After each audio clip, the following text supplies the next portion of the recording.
Welcome to your daily affirmations. Repeat after me. Working with others is easier than ever. I strive for perfect collaboration. Our teamwork keeps getting better.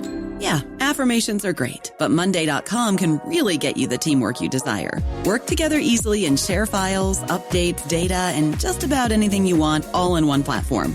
Affirm yes to start, or tap the banner to go to Monday.com. If your roof starts to leak or your floor's really squeak, you live in a money pit. Money pit. If your basement needs a pump or your place looks like a dump, you live in a money pit. Money pit. Pick up the telephone, fix up your home sweet home by calling 888 Money Pit. Coast to coast and floorboards to shingles, this is the Money Pit Home Improvement Show. I'm Tom Kreitler. And I'm Leslie Segretti. And we are here to share our decades of knowledge helping you take on projects you want to get done around your house. So whether you're a do-it-yourselfer or you're a do-it-for-me kind of home improver, or if you're what we call a prosumer, you do lots of projects by yourself, you're almost a contractor, but you got a day job, right? So whatever class you find yourself in, if you've got a question about a project you're involved with, we would love to help. Reach out to us with your questions at 1-888-MONEYPIT or go to moneypit.com/ask. Coming up on today's episode, is your family growing? Well, before you hear the pitter-patter of those little feet, it is smart to make sure Home Sweet Home is as safe as it can be. We've got everything you need to know about baby-proofing your money pit coming up. And if you enjoy a glass or two of wine during these long, chilly winter days, we're going to share a few simple solutions for any merlot mishaps that maybe happen along the way. I'm not speaking from experience, but things happen. Is that like a cabernet crisis? And also ahead, would you do anything to avoid shoveling snow again? Some people are kind of at that, especially those that are in the Midwest and the West. They've had so much snow. Well, we've got a serious solution for anyone who's had enough shoveling for one lifetime. But first, we want to know what you want to know. It's our job and our mission to educate, inspire, and help you build confidence on projects that you want to get done. But your job, yes, you do have a job, is to help yourself first by reaching out to us with those questions. Give us a call right now, 1-888-MONEYPIT. That's 888-666-3974. Or for the quickest response, just go to moneypit.com/ask and click the blue microphone button. Let's get to it, Les. Who's first? Wendy in Florida's on the line with a question about the structure of her home. How can we help you? Yes, I'm restoring an old house. It's about 100 years old, and we've had to take up the kitchen floor, and there's layers of plywood and whatnot, and in order to get through it and get the rot out and whatever, we've gone down to the beams underneath the floor. Now, the beams are 4x4, and they're on 28 inches on center. And so I'm wondering, this needs more support, and I'm wondering, can we instead of putting beams down in between the two so they're parallel, can we put perpendicular ties across from those two and create boxes to support the floor? Can you get underneath the existing floor joists? Well, it's called on above grade, and so there's not that much space. You can get under there. It's about to my thigh, to the ground. Yeah, so here's the thing. You can't change the direction of the beams because they usually go front to back for a reason. Typically, there's a girder in the middle of the structure, the middle of the building somewhere. But if you want to support those beams because they're sagging a bit, what you could do is you could put beams perpendicular to those underneath them. But those of course, would have to be supported as well. So I think your options are to put additional beams in between this big, wide 28-inch gap, or to put beams perpendicular underneath. But if you put them underneath and you still have this wide gap, the other problem you're going to have is supporting the plywood. Now, or whatever you're going to need for that. So in that case, you would have to put some perpendicular spacers in between the beams, but those are not, they don't have any structural value. All that's going to do is give you some additional surface to support whatever kind of floor you put on top of it. Does that make sense? Okay, that answers my question. All right, Wendy, good luck with that project. David in Massachusetts has a question about mold. Tell us what you're seeing. I have a problem. I have a driveway, which is about 6 years old. And in the summer, we get mold up on the shady area. Not too much, but enough. It covers about maybe 2 feet by 3 feet wide. Okay, I use bleach on it, try to kill the mold, but within a month, it's back again. I scrub it with soap and water, different type of detergent, and it still come back. I think it'll love the water. Mm-hmm, yeah. Well, listen, there's a very simple solution. There's a product called Spray and Forget. And when you apply Spray and Forget, it basically is a mildewcide, and it will kill the mold, the mildew, the algae, the moss that's there, and even the lichen, if that's what's causing it. And it has sort of a residual effect to it, so it sticks around for a couple of months. And then you reapply it. So it's really easy to do. And as long as you keep doing that, you're never going to have a problem with that building up again. Problem with bleach is you're basically just taking it off one time, and then it starts from that moment forward, it starts to regrow. But if you use Spray and Forget, it'll have some mildewcide that will stay back and stop it from reforming. Now, can I purchase this Spray and Forget at like Home Depot or Lowe's? Or you can find it. Yeah, you can find it at home centers. Go to sprayandforget.com. There's a store locator there, I believe, and you can find out where it's sold right near you. Okay, thank you very much. Good luck. Thanks so much for calling us at 888-MONEY-PIT. Irina in Oregon, you've got the Money Pit. How can we help you today? I have a house and it's located on a slope, so my backyard actually sloping towards my dining room. Okay. And recently we've had a big storm, and I noticed that there is a couple of inches of standing water in the crawl space. So I talked to a couple of people, and then I did the research, and they basically have two options. One suggestion is to do a French pipe system outside of the house.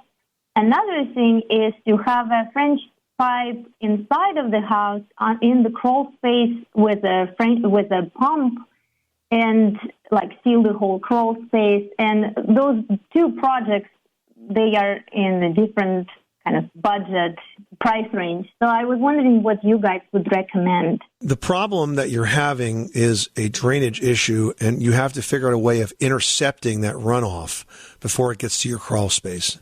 You definitely don't want to put this system in your crawl space. Those are very expensive systems, and what happens is you're still going to have a lot of water in and around that crawl space, which can make the structure unstable. So what you want to do is to put in a French drain that intercepts that water as it comes down the lawn and then runs around your house. The good news is that there's a new product out right now that makes that easier than ever, and it's simply called an Easy Drain. And basically it's a French drain that's wrapped in an aggregate that's made out of foam pellets and then covered with a filter cloth. Before, you used to have to dig a hole, put in stone, put in a perforated pipe, put in more stone, put in more filter cloth, and then put in dirt. A lot of work. Now you just basically dig the hole, throw the Easy Drain pipe in it, cover it up with dirt, and you're good to go. So it's really cut the expense and the time it takes to get this fixed down to nothing. So I think you are going to need to put in a French drain in the backyard, and using the Easy Drain approach is the best way to go. Oh, thank you. Is it okay if I put the existing soil, or I heard that I need to purchase another type of soil because it's all like clay and everything when we dig out? If you do have clay, you may want to use a clean fill dirt around that pipe. That would just be a little more porous and help the water flow into it easier. Okay. Generally, I would say no. If you have clay, you don't want it to cake up. So I think that's what you're saying. Okay, thank you. Yeah, the product's called Easy Drain. It's made by NDS, and I think they sell it at the Home Depot. Just Google Easy Drain. You should find it. Thank you so much. You're welcome. Good luck with that project. Do you love learning about home improvement on our podcast? Well, we love bringing you all the latest tips and tricks. And if you want to make us smile, leave us a 5-star review on Apple Podcasts. Just go to moneypit.com/review. Jesse in Nevada's on the line with a heating issue. What's going on at your Money Pit? I have a 2-story house, and my furnace upstairs. So when I turn on the heater on and I set my temperature to 68 degrees, all the 3 bedrooms is too hot. And so I kind of set the temperature to 65, and downstairs is just too cold. And it seems like it's not circulating, the heat's not circulating downstairs.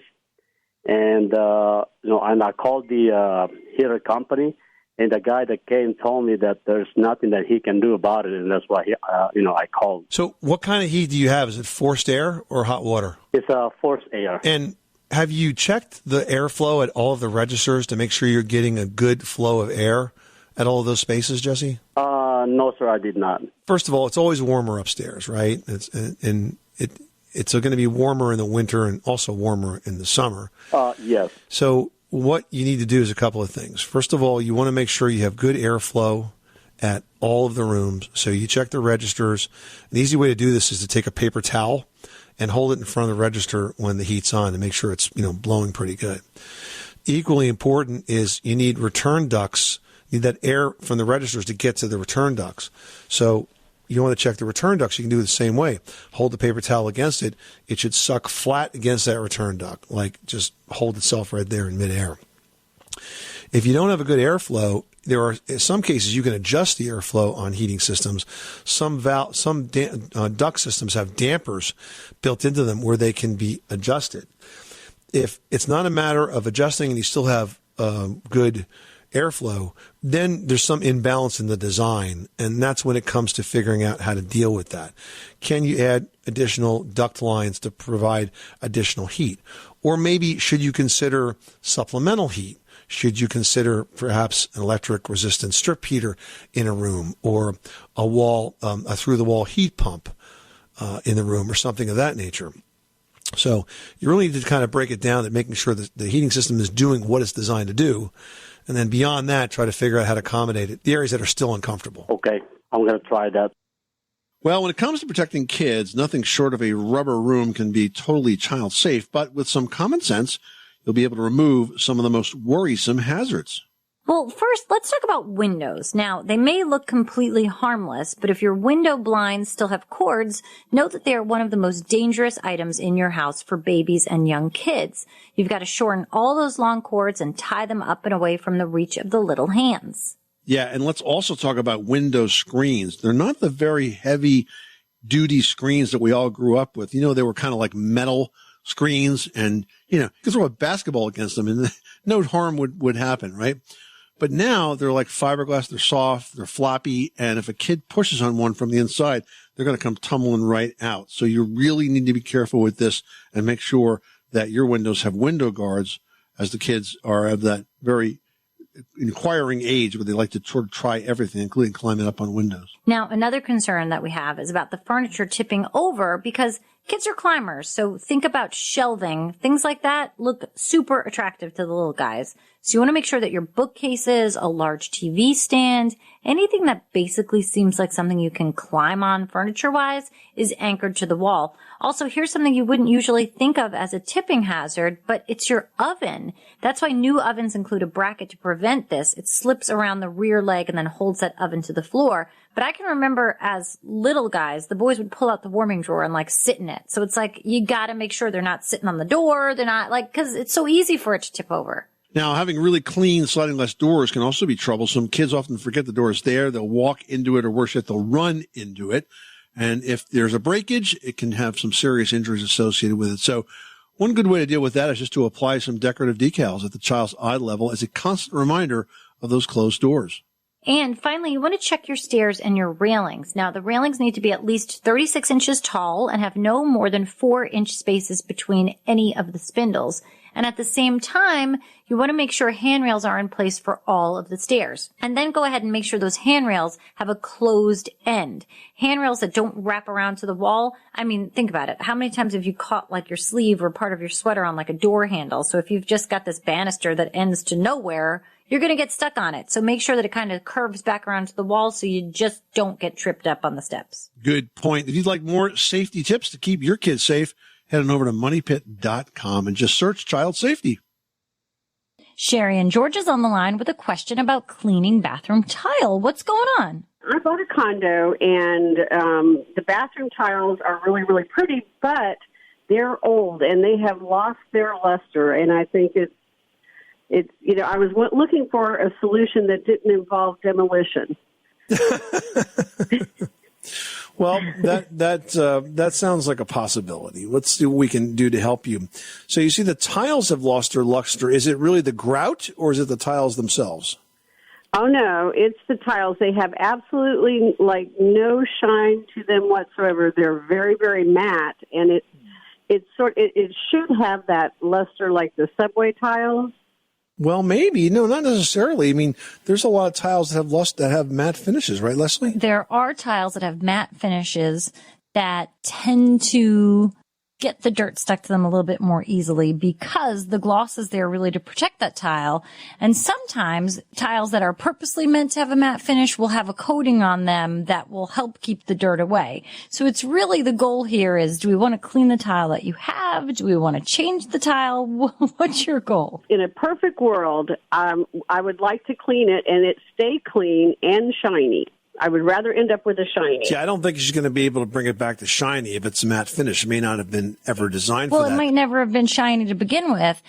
And cleaning a matte finish tile, it's a different approach than cleaning a glossy finish tile because you can use different things on one than on the other because the matte is more porous and you don't want to put something on it that's more aggressive in its cleaning style that you could use on something with a gloss finish. I think the issue with the unglazed tile is because the glaze isn't on it, everything just sticks to it. The dirt sticks to it. The mold and mildew sticks to it. So cleaning it, you can't just pick up a commercial cleanser. It just might be too rough for the unglazed porcelain.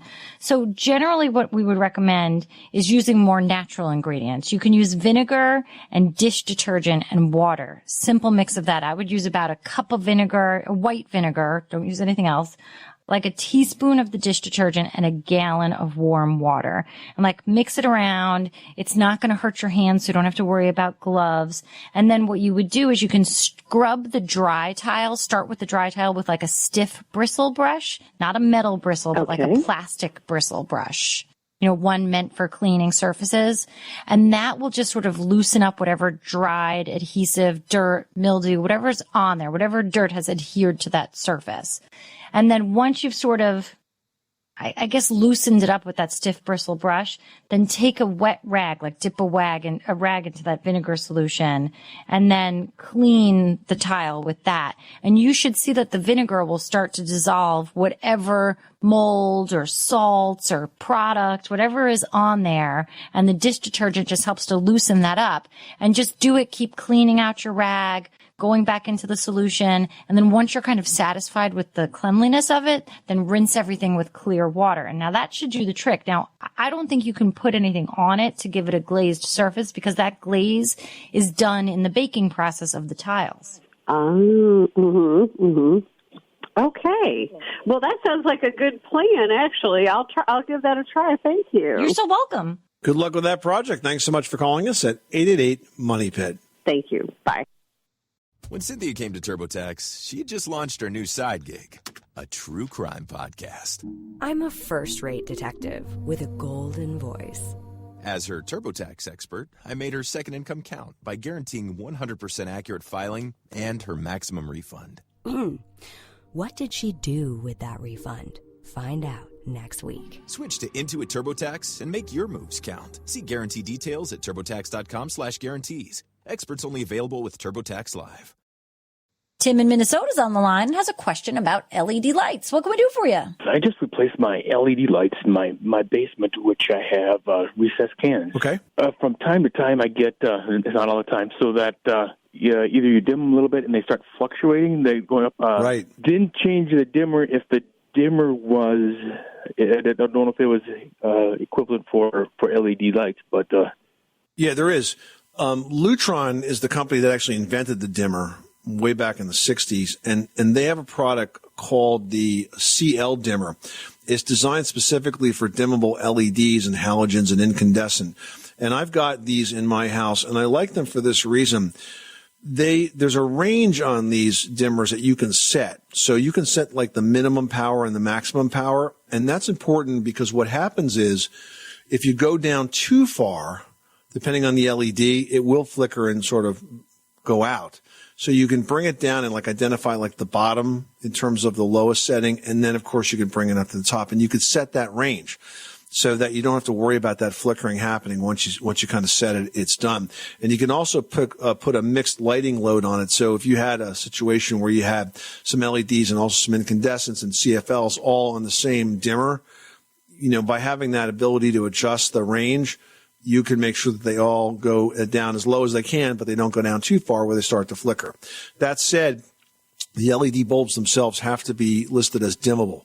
Some are and some are not. The ones that are dimmable actually obviously work a lot better. I know those are dimmable because I knew to ask for that. So then you just need the right kind of dimmer. So you're looking for a Diva CL dimmer by Lutron. You can find them at the Home Depot. They're not very expensive, $20, $25, something like that. So does anything with I also have another issue with the same thing that I can go turn them on and off, and I get shocked by the screw for the plate. That's a different issue. Yeah, that's a big issue. That sounds to me like you might have driven the screw somewhere and nicked the wire. I would have an electrician fix that for you.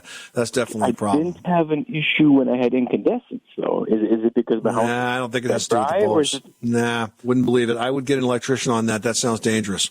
All right. Hey, listen, thanks so much for calling us at 888-MONEYPIT. Good luck with that project, and don't do it yourself. Get a pro to help. Bye. Well, if you've ever suffered a spill, getting that spill cleaned up quickly is the best way to make sure it doesn't set. And this is especially true of red wine stains, which will oxidize the longer they sit. So here are a couple of ways to make those stains disappear. First of all, on clothing, if it's washable, you want to flush immediately under a cold faucet and then dab with dish soap or laundry detergent and then flush again and again and again until the stain is gone. Now, for dry clean only items, you want to blot as best you can with paper towels or a dish towel and then get that item to the dry cleaner ASAP. Now, if it happens to spill on your carpet or on some upholstery, this is an issue here. So you got to act quick. So if it's the carpet, you want to soak up what you can with the super quick blotting of a cloth. Don't rub, blot, sort of stomp on it and get that liquid to sort of draw into that towel. Then grab table salt in a pour spout container and just mound it on top of that stain. The salt is going to pull the wine up and out of the carpet fiber, and you'll be able to tell when the salt is no longer absorbing wine, at which point you can use a vacuum or a dustpan to just kind of sweep it all up. Now, if the spill happened on the sofa, do your best blotting with paper towels or a cloth. Skip the salt, but definitely use a fabric cleaner. Now, with all of these tips, whatever you do, don't rub. You might be tempted to sort of furiously rub at the stain, but that's basically the worst thing you can do because rubbing sort of pushes that stain further into the fibers. It's not ideal considering that your goal is to extract the stain. So don't rub it in, literally. Ming in Texas, you've got the Money Pit. How can we help you today? Hi, I have a closet door that the light's supposed to come on when I open the door. I have to jiggle that little button and play with it for a while before I can get the light to come on. And sometimes it arcs. So you're turning this light switch on and you're getting an arc? That's really dangerous. That is an immediate fire hazard. So you need to have an electrician fix that right away. See, these switches can basically deteriorate internally. And if they're sparking like that, that's a big problem. Consider yourself lucky, but that should not be happening and it has to be immediately replaced. Okay. All right? I should not use that door. You should get that switch fixed. It should not be doing that. All right? That's your first thing, your first to do. Okay. Let's prevent a home fire, shall we? Yeah. Thanks so much for calling us at 888-MONEYPIT. Thank you. Manny from Rhode Island is on the line. He's got a question about the water lines. What's going on? Every few months, I get a mailing letting me know that I'm responsible for the water line from the street to my home should it break. And what they're offering me is basically an insurance policy that would cover, one policy would cover up to $10,000 for repair work, and they get the companies to do the work. And then a more advanced policy would cover up to $15,000. I wanted to get your take on what you thought about this insurance policy and the probabilities of having this kind of a problem. Geez, Manny, I can relate. Tom, I feel like I get these all the time. It's the water line, it's the sewer line, it's the main, it's the gas line, everything from your house to the street you are responsible for. I mean, I feel like they're more scare tactics because I kind of just recycle them. Yeah, I think for the most part they are. First of all, just to be really clear, these are not insurance policies because they're not regulated by the insurance laws of the state. What they are service contracts. It's the same kind of a service contract you might get on an appliance. Right. Well, I have service contracts for the heating system in the house. And Yeah, that's right. legitimate. The whole heating system. That is legitimate, right? Exactly. But for a service contract for the pipe that brings the water into your house, let me say this. If I had a really old house and I had a really old main water pipe that was made out of steel, which should have been replaced 30 years ago, I might get a service contract on that pipe. But for the most part, if you've got, a plastic water entry line like most people do, I would not buy these things at all. The chances of this being a problem are really, really small. And if it happens, it happens. But I just don't think it's worth the money to insure against this. I mean, and here's another good example. My mom has a house in Florida, and they love to sell her service contracts for subterranean termites. First of all, her house is made of concrete, but let's not let the facts get in the way. It's true. And they want to sell her a service contract for termites that live in the ground. By the way, the drywood termites that fly around, those are not covered. It's only the ground ones. They would have to have suitcases and come down to Florida like with the rest of the folks from the north that move in during the winter, right? I mean, a lot of these are just, like you say, Leslie, they try to scare you into getting into your pocketbook or getting into your wallet to buy these things. Yes, you're technically responsible for the pipe from the meter into the house, but what's the chances of that breaking? Pretty small. Well, if you swore you would do anything to avoid shoveling out your driveway again, here's the real test, guys. Are you willing to invest in a heated driveway? They're not cheap, but they do handle the job while you stay warm inside. Yeah, and here's how they work. First of all, it starts with a boiler, just like a heating system boiler, but specially designed for the driveway. But it doesn't push water. It pushes antifreeze through pipes that run underneath the driveway's surface. This keeps it warm enough so the snow never even collects in the first place. Now, unfortunately, the system isn't something that can be retrofitted, and it can't work with your existing pipes either. So the upfront costs include a brand new driveway, since your current one is going to need to be dug up to do this. Yeah, it's a pretty expensive thing to install. So to start, compare the price to the cost of long-term snow removal. It might be more cost-effective just to hire a plow to haul away snow every winter, but if you live in a snowy area or if a luxury upgrade is what you're after, a heated driveway is one your neighbors will notice and their prospective buyers will not forget. Bonnie in Maryland's on the line, is having an issue at her home. What's going on? My husband has rental property, and one of the tenants decided to destroy the property on the way out and poured wet cement into the drains. And so I just want to know what can be done and the cost of it and things like that in terms of the repairs, because maybe it's just not even worth trying to find another tenant after doing a bunch of work that costs a bunch of money. Wow, that's awful. Boy, what a jerk to do something like that. It's just terrible. It seems to me, though, that that's a crime. I mean, that's basically vandalism. And as such, not only can you first, of course, press criminal charges, but secondly, it seems like that should be something that's covered by your homeowner's insurance. Have you tried speaking with your insurance company about this? It was just something that my husband had, talked to me about. It's not really anything that is really my business. I'm not sure. Well, you should call your insurance agent and you should talk with them about that, because we're not talking about wear and tear, like, oh, you got to paint the walls because you have somebody living there. This is damage. This is like having an arsonist burn your house down.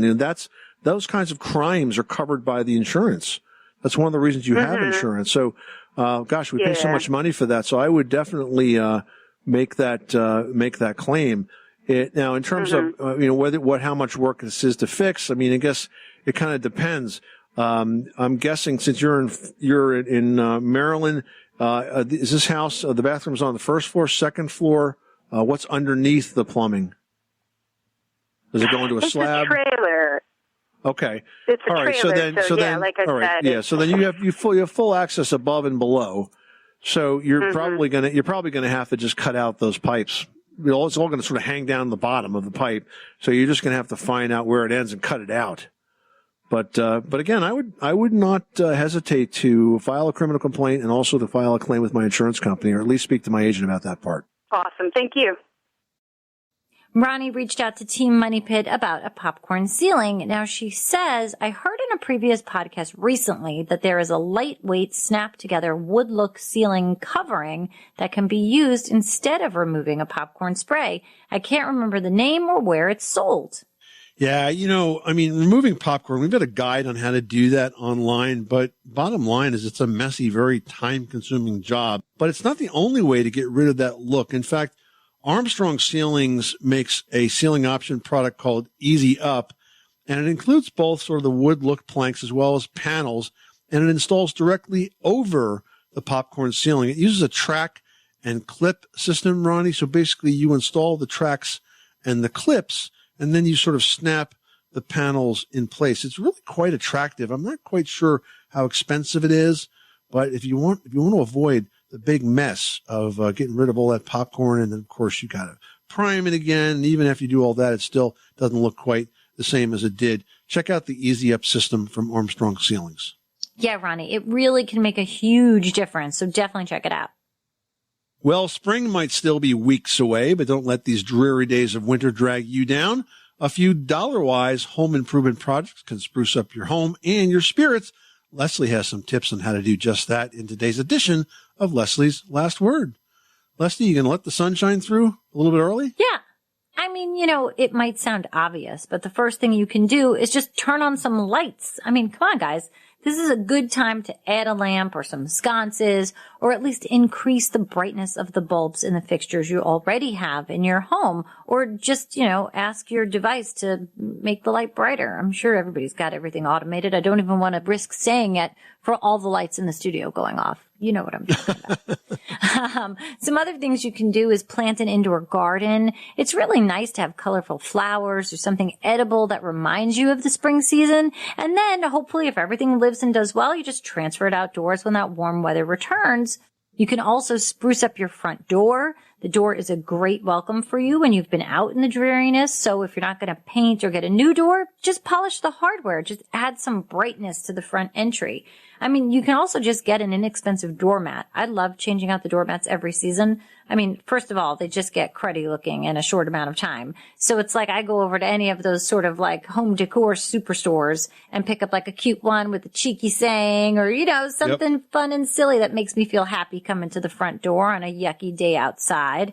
There's so much you can do. It's a great time to add any sort of fancy finial. Take advantage of sales, after the holidays, even after like a winter holiday, like a Valentine's Day or an Easter. There's all these beautiful turned finials that are painted and festive and feel very of the season, and you can put that in a planter out front. Just kind of ways to add color. I always boost up my arsenal of like porch decor, like as the sales happen throughout the year. So I always have something seasonal, whether it's a new wreath or a new finial or a new garland or something just to dress up the house so you feel better. It's not hard, guys. Let's just try to get rid of the winter downies. This is the Money Pit Home Improvement Show. Coming up next time on the podcast, high-efficiency washers are on the rise, and Energy Star certified clothes dryers can cut energy by an impressive 25%. But are these more efficient and, I might add, more expensive washers and dryers a smart buy? We'll have some answers on the very next edition of The Money Pit. I'm Tom Kreitler. And I'm Leslie Segretti. Remember, you can do it yourself, but you don't have to do it alone.